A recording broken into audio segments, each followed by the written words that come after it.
2019 में जब Pakistan financial action task force की ग्रे लिस्ट से बाहर निकलने की कोशिश कर रहा था तो उसने दुनिया के सामने दावा किया कि उसने आतंक के वित्त पोषण पर शिकंजा कस दिया है। जैश ए मोहम्मद प्रमुख मसूद अजहर के बैंक खाते फ्रीज कर दिए गए हैं, परिवार की प्रॉपर्टीज पर निगरानी शुरू हुई है और मस्जिदों व पशुओं की खालों से चलने वाली चंदा प्रणाली को बंद करने की बात कही गई। 2022 में पाकिस्तान को फाइनेंशियल एक्शन टास्क फोर्स ने ग्रे लिस्ट से बाहर कर दिया, लेकिन ये कार्रवाई महज दिखावा साबित हुई।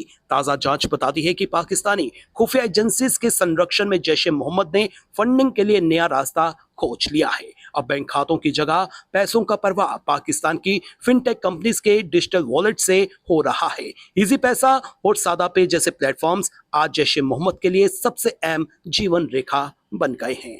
इस नए अभियान की पृष्ठभूमि मई में दिखाई देती है, जब भारत के ऑपरेशन सिंदूर में भावलपुर स्थित जैश का मुख्यालय मरकज सुभान अल्लाह और 4 प्रशिक्षण शिविर ध्वस्त कर दिए गए। इस कार्रवाई में मसूद अजहर का भांजा हमजा जमील, साला जमील अहमद और बढ़ती प्रमुख हुवैफा असगर समेत कई बड़े कमांडर मारे गए। इसके बाद पाकिस्तान सरकार ने खुलेआम इन ठिकानों को फिर से खड़ा करने के लिए फंडिंग का ऐलान किया। जैश ने उससे आगे बढ़कर अब 3.91 अरब पाकिस्तानी रुपए यानी करीब 1160 करोड़ रुपए जुटाने का अभियान शुरू किया, जिसके जरिए पाकिस्तान में 313 नए मरकज बनाने का खाका तैयार किया गया।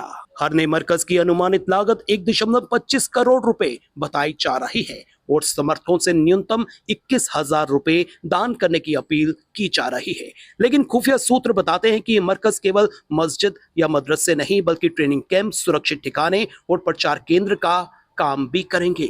इस बार की खासियत यह है कि जैश ए मोहम्मद का पूरा अभियान लगभग पूरी तरह डिजिटल वॉलेट्स पर आधारित है। इजी पैसा और सादा पे के जरिए गुमनाम ट्रांजैक्शन संभव है, जिन्हें एजेंट्स तुरंत नकद में बदल देते हैं।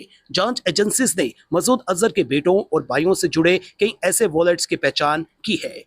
हरिपुर कमांडर आफ्ताब अहमद के नाम पर चल रहे सादा पे वॉलेट को दरअसल अजहर का भाई तल्ला अल सैफ कंट्रोल करता है। मसूद का बेटा अब्दुल्ला एक अलग इजी पैसा वॉलेट चलाता है, जबकि मंसारा में कमांडर सैयद सफदर शाह के जरिए तीसरा नेटवर्क ऑपरेट हो रहा है। अनुमान है कि फिलहाल 250 से ज्यादा सक्रिय वॉलेट्स इस काम में लगे हुए हैं और हर महीने करीब 30 नए वॉलेट खोले जा रहे हैं ताकि ट्रैकिंग मुश्किल हो सके।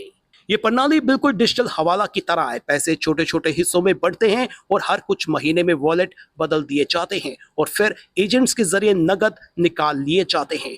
खुफिया आंकलन के मुताबिक जैश ए मोहम्मद की मौजूदा फंडिंग का लगभग 80% हिस्सा इन्हीं वॉलेट से आता है, जो सालाना 800 से 9 करोड़ रुपए तक पहुंचता है। खाड़ी देशों से भी समर्थक बड़ी आसानी से पाकिस्तानी वॉलेट्स में पैसा ट्रांसफर कर रहे हैं। कभी कभी ये चंदा गाजा राहत जैसे मानवीय अभियानों के नाम पर भी जुटाया जाता है। सूत्रों का कहना है कि 2000 से अधिक वॉलेट्स इस बहाने खोले गए हैं, जिनमें से एक मसूद का बेटा हमाद खुद चला रहा है। गणित बताता है कि जैश ए मोहम्मद द्वारा घोषित बजट हकीकत से मेल नहीं खाता है। 313 मरकज बनाने के लिए जितनी रकम मांगी गई है, वास्तविक लागत उसका 1/3 भी नहीं होगा। 3 बड़े केंद्रों और 310 छोटे मरकज पर कुल खर्च करीब 1.23 अरब रुपए से ज्यादा नहीं होना चाहिए, यानी 2.7 अरब रुपए अतिरिक्त बचेंगे, जिनका इस्तेमाल हथियारों और आधुनिक तकनीक की खरीद में होगा। अभी तक मशीन गन, मोर्टार और विस्फोटक खरीदे गए हैं, लेकिन अब ड्रोन और क्वाडकॉप्टर लाने की योजना है, जिन्हें हमास और तहरीक तालिबान पाकिस्तान के जरिए हासिल किया जा सकता है। पारंपरिक तरीके भी पूरी तरह से बंद नहीं हुए हैं। जुमे की नमाज पर नगद चंदा कई जिलों में जारी है। इसका चैरिटेबल विंग अल रहमत ट्रस्ट अब भी हर साल करीब 10 करोड़ रुपए देता है, जो नेशनल बैंक भावलपुर में खाते के जरिए ऑपरेट होता है। प्रचार पोस्टर और पैम्फलेट खुलेआम लिखते हैं कि यह चंदा जिहाद के लिए है।